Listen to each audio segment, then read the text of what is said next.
যে বাড়িটা আমার নামে লেখা আছে সেই বাড়িতে আমি আমার আব্বা আম্মারে নিয়ে আজকে উঠতে চাই। কোথায়? আমি মেঘলার সাথে কথা বলতে চাই। এগুলা মারা গেছে।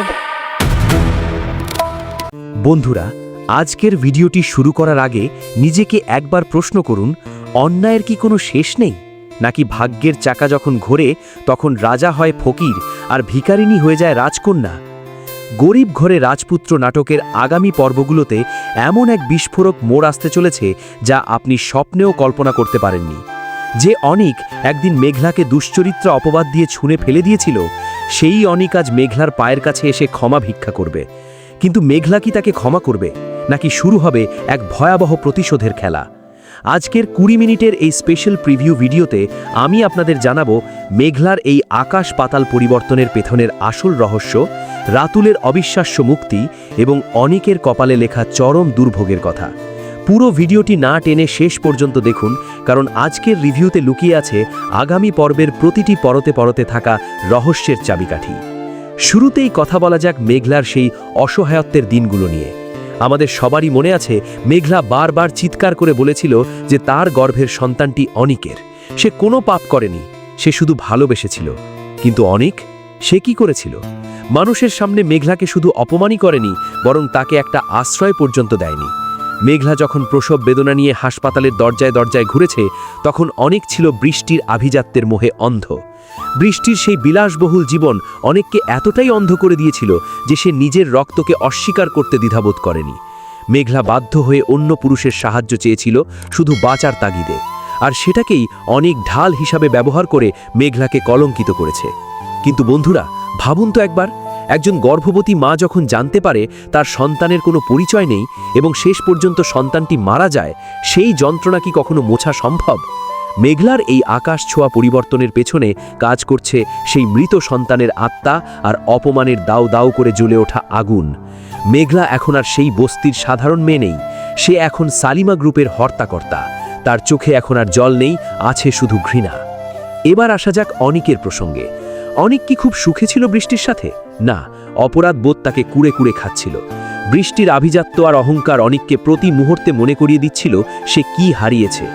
বৃষ্টির বাসা ছেলে অনেক যখন বেরিয়ে এলো, তখন তার মাথায় শুধু মেঘলার চিন্তা। সে মেঘলাকে খুঁজতে সেই জরাজীর্ণ বস্তিতে গেল যেখানে মেঘলা থাকত।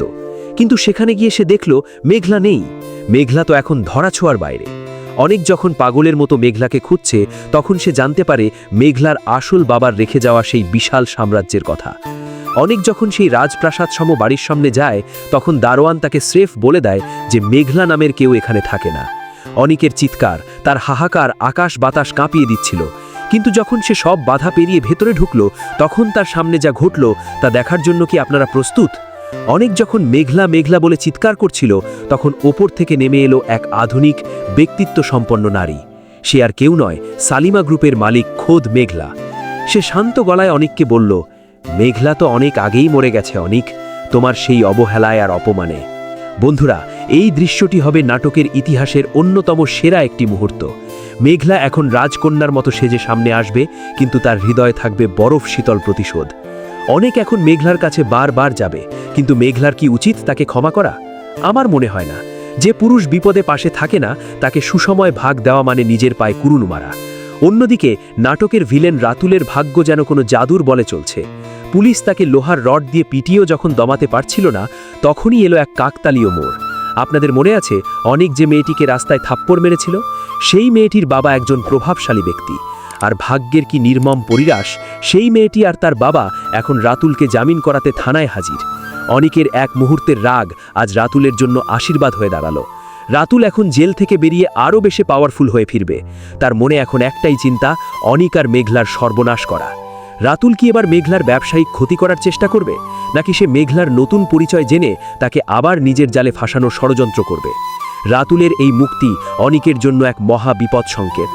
রাতুল আর অনিকের এই লড়াইয়ে এবার যুক্ত হবে মেঘলার পাওয়ার। মেঘলা কি পারবে তার বাবার সাম্রাজ্য রক্ষা করতে, নাকি রাতুল আবার কোনো নতুন নোংরা খেলা খেলবে? আগামী পর্বে আমরা দেখব এক ত্রিমুখী লড়াই। একদিকে অনিকের অনুশোচনা আর মেঘলাকে ফিরে পাওয়ার আকুতি, অন্যদিকে মেঘলার কঠোর ব্যক্তিত্ব আর প্রতিশোধের নেশা, আর তৃতীয় কোণে রাতুলের বিষাক্ত ষড়যন্ত্র। অনিকের কপালে এখন শুধু দুঃখই লেখা আছে। সে বৃষ্টির ঘর ছেড়েছে, এখন মেঘলার মনেও জায়গা পাবে না। সে এখন না ঘরকা না ঘাটকা। আর মেঘলা, মেঘলা কি শেষ পর্যন্ত অনিককে তার কোম্পানিতে পিয়ন হিসাবে নিয়োগ দিয়ে প্রতিশোধ নেবে? এমনটাই কিন্তু আভাস পাওয়া যাচ্ছে। বন্ধুরা, আপনারা কি চান মেঘলা অনিককে ক্ষমা করে দিক, নাকি চান মেঘলা তার আভিজাত্য দিয়ে অনিককে বুঝিয়ে দিক যে সময়ের পরিবর্তন কতটা ভয়াবহ হতে পারে?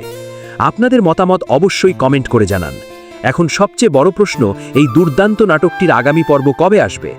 সাধারণত এই প্রোডাকশন হাউস তাদের বড় ধামাকাগুলো শুক্রবার বা শনিবার রাতের দিকে আপলোড করে। তবে আমাদের বিশ্বস্ত সূত্র বলছে আগামী পর্বটি খুব শীঘ্রই, হয়তো আগামী 2-3 দিনের মধ্যেই ইউটিউবে দেখা যাবে। তাই ঘড়ির কাঁটার দিকে নজর রাখুন আর আমাদের চ্যানেলটি সাবস্ক্রাইব করে বেল আইকনটি চেপে রাখুন, যাতে ভিডিওটি আপলোড হওয়ার সাথে সাথে আপনারা আপডেট পেয়ে যান। পুরো নাটকটি নিয়ে আমার বিশ্লেষণ হলো, মেঘলার এই পরিবর্তনটা দরকার ছিল। সমাজে যারা মেয়েদের নিচু করে দেখে তাদের জন্য মেঘলা এখন একটা উদাহরণ। আর রাতুলের মতো অপরাধীরা যখন ছাড়া পায় তখন গল্পের উত্তেজনা 1000 গুণ বেড়ে যায়। আগামী 20 মিনিটের প্রতিটি সেকেন্ড হবে টান টান উত্তেজনায় ভরপুর। অনেক যখন দেখবে মেঘলার বাড়ির চাকর বাকররাও তার চেয়ে বেশি সম্মানে আছে, তখন তার আত্মসম্মানে কতটা আঘাত লাগবে ভাবুন তো। আর বৃষ্টির কি হবে? বৃষ্টি কি এত সহজে অনিককে ছেড়ে দেবে? বৃষ্টির বাবা কি অনিকের উপর প্রতিশোধ নেবে না? সব মিলিয়ে এক বিশাল ধামাকা অপেক্ষা করছে আপনাদের জন্য। বন্ধুরা, আজকের এই লম্বা রিভিউ আর প্রিভিউ স্ক্রিপ্ট আপনাদের কেমন লাগলো? যদি ভালো লেগে থাকে তবে ভিডিওটিতে একটি লাইক দিন এবং শেয়ার করুন সেই বন্ধুদের সাথে যারা গরিব ঘরে রাজপুত্র নাটকের পাগল ফ্যান। মেঘলার এই নতুন লুক আর রাতুলের ষড়যন্ত্র নিয়ে আপনাদের মনে যদি কোনো নতুন থিওরি থাকে তাহলে তাও কমেন্টে লিখতে ভুলবেন না। দেখা হচ্ছে আগামী ভিডিওতে আরও নতুন কোনো চমক নিয়ে। ততক্ষণ পর্যন্ত ভালো থাকুন, সুস্থ থাকুন আর আমাদের সাথেই থাকুন। ধন্যবাদ।